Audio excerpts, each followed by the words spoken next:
Gilles Verrier, bonjour. Bonjour. Vous êtes directeur général d'Identité RH, vous êtes directeur scientifique du master spécialisé de l'exécutif master spécialisé RH, opéré conjointement par ESCP Europe, Identité RH et entreprise et personnel. Par ailleurs, vous venez de publier un livre aux éditions Duno, Faut-il libérer l'entreprise? Alors c'est vrai que ce thème de la libération de l'entreprise est, on va dire, à la mode en ce moment. Comment est-ce que vous expliquez ce buzz?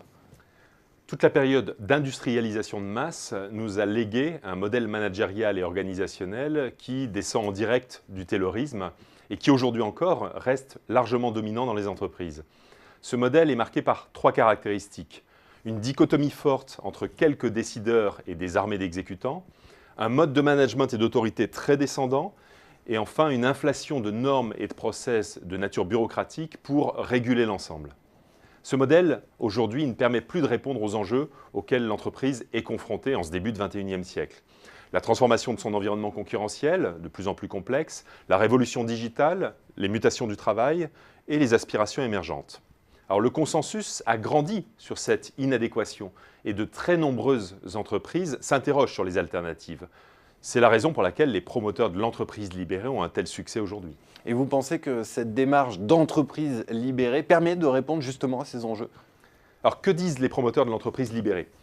Que l'entreprise doit avoir à sa tête un leader libérateur porteur d'une vision. Qu'elle doit redonner leur liberté à tous les salariés, supprimer les process, les fonctions support, voire les managers. Alors, essayons de faire un peu de tri. Oui, les collaborateurs doivent avoir beaucoup plus d'autonomie et de marge de manœuvre qu'aujourd'hui.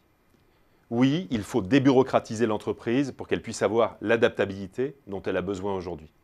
Oui, la vision, ou plus largement les éléments de sens, sont indispensables pour que chacun ait une boussole dans cette entreprise libérée de ses contraintes. Mais non, la responsabilité, ça ne se décrète pas. Cette montée en responsabilité, elle doit être accompagnée. Non, il ne suffit pas de supprimer les process et les normes pour que des processus de décision et de régulation sains émergent.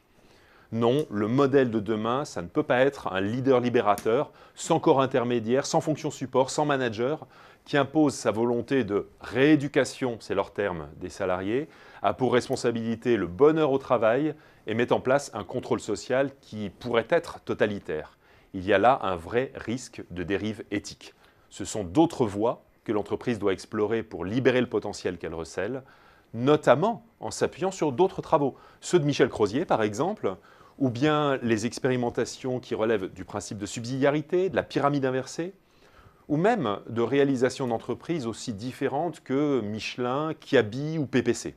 Mais alors, quel modèle organisationnel, quel modèle managérial? On peut poser quelques principes.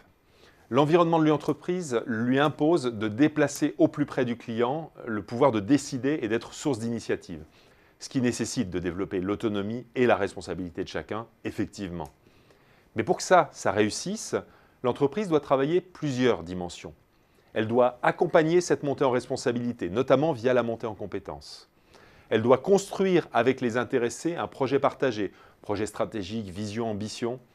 Il leur servira de boussole à l'action au quotidien. Elle doit certes alléger considérablement ses normes et process, mais aussi redéfinir un processus de décision et des modalités d'interaction entre les personnes et les équipes. Et tout ça, elle ne le réussira qu'avec des managers repositionnés comme des ressources au service de leurs collaborateurs, et puis avec des fonctions support qui auront été, elles, repositionnées sur de la création de valeur, sans jamais oublier quelques principes éthiques autour du respect de la personne. Mais alors, parmi tous ces points que vous évoquez, on commence par quoi? Moi, je dirais qu'il n'y a pas de recette unique. L'entreprise, elle doit travailler là où ceux qui la composent estiment qu'il y a un vrai sujet, qu'il y a une priorité. Ça peut être autour de la qualité de la relation client, des pratiques de management, de la débureaucratisation des structures, de la construction d'un projet partagé. La plupart des entreprises savent bien que la réalité est complexe et que les recettes standards du type entreprise libérée ne peuvent répondre de manière mécaniste à leurs enjeux spécifiques. Les nouveaux modèles managériaux et organisationnels de ce début du XXIe siècle, ils seront construits par chaque entreprise en fonction de ses enjeux et de ses réalités. Merci beaucoup Gilles Verrier. Et puis pour ceux qui veulent aller plus loin, je renvoie à votre livre « Faut-il libérer l'entreprise » aux éditions Duno. Merci encore Gilles Verrier. Merci.